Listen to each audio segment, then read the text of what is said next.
Did you get a chance to watch the debate Thursday night between Joe Biden and Donald Trump? Of course, I watched the whole debate for that 90 minutes. Okay. Were you scared to death, or what? What was your reaction? I laughed to death. Hello, welcome to Overlap, brought to you by Wave Media. I'm Larry Johnson, and I have the honor and privilege today of conversing with Professor Yi. Let me start off by asking about your background, because it is, I think, important for me to know your experience and why you speak English so well. My background is very simple. I continued my studies in China, and in 1995, I entered Fudan University, and I studied international relations. After 10 years, I graduated with my PhD grade in Fudan University, and then stay at that university to become the faculty there. And my research focusing on international relations in general ways, and especially focusing on Sino-US relationships. My PhD thesis focusing on cybersecurity, the cybersecurity strategies of the United States is my PhD thesis. And after that, my research focusing on global cyberspace governance and so on. I spent 1 year postdoctoral research fellow in Georgetown University, studying at their School of Foreign Affairs and the program of science, technology, and international relations and so on.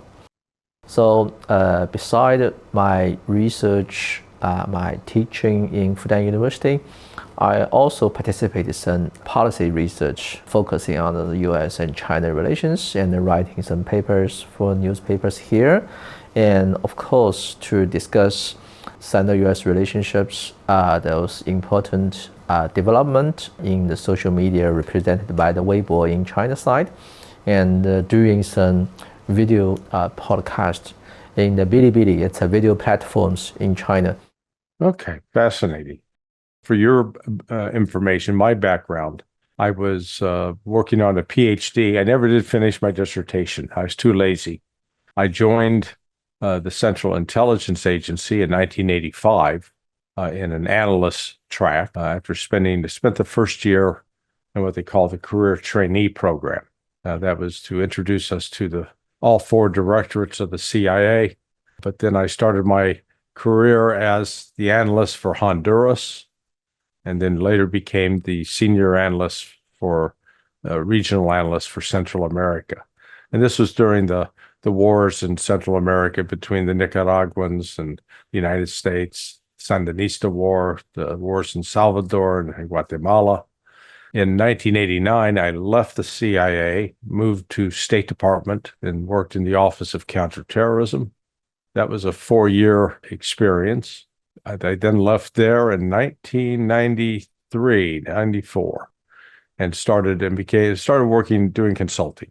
And my consulting business entailed two main focus. One was on scripting terrorism exercises for U.S. military special operations forces.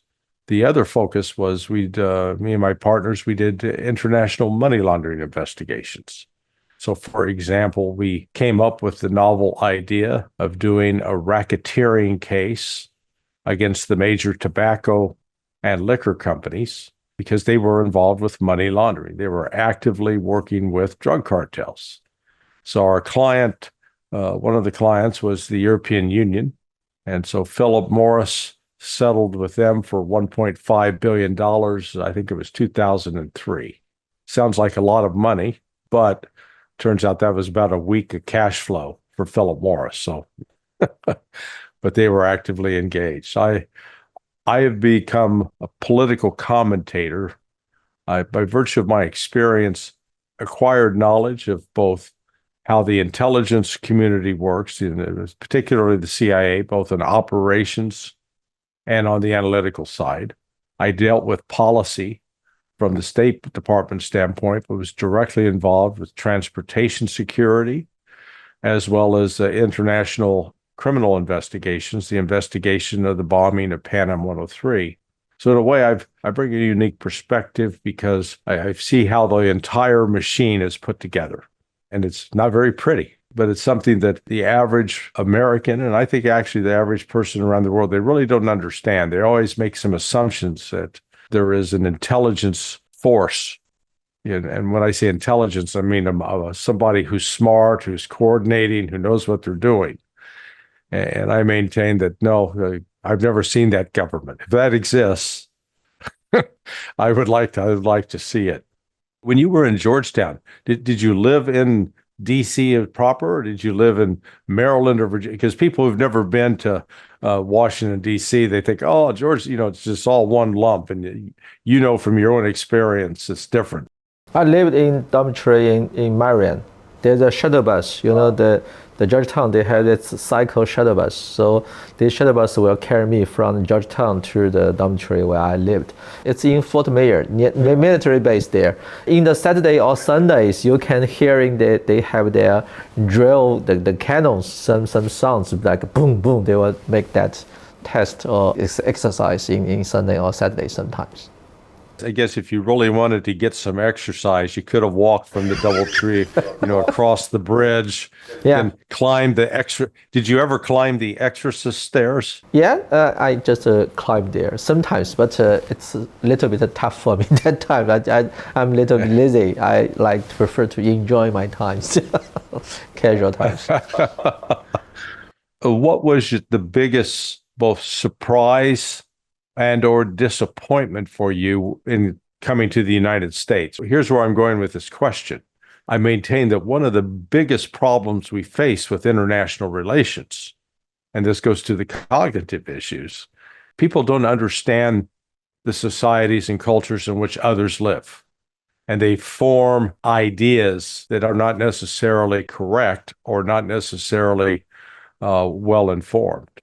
What was your sort of surprise about the United States, or disappointment, or either? In the year 2008 and 2009, United States, I experienced my lives in Georgetown, and sometimes I participated in the faculty discussion or conference with the U.S. professors. And I go to the Congress to participate several hearings, to sit there as an audience to hear about the question and answers. Generally speaking, at that time, United States did not disappoint me. At that time, United States is quite familiar, like what I learned from the newspapers or textbooks or on the films or the TVs or the videos. That's the United States I already learned. But what surprised me very deeply is one thing happened about 2 or 3 years ago. I participate in a video conference. It's a conference is focusing on Sino-US relationships, geopolitical security, and so on.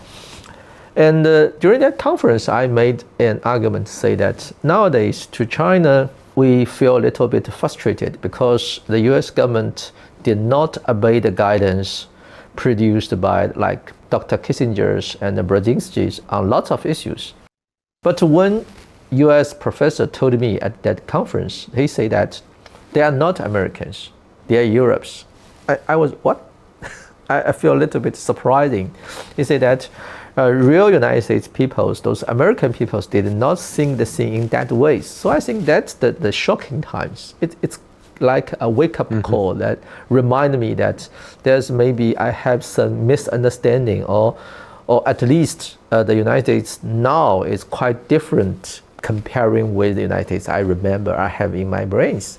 So I think that's the time that I find out it's important to have better understanding of the real life and the real thinking of these normal American peoples, which will help me to make proper or better understanding on US policies, even though such kind of policy or strategies, just like you mentioned, is just a contradict to our framework to analysis US policy and strategies, just like there's two United States in the world. One is the United States that lives in our mind.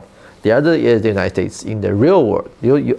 Nowadays, I'm clearly find out we need to gap the difference between these two United States and to modification of analysis framework according to the real United States rather than a United States you thought to be.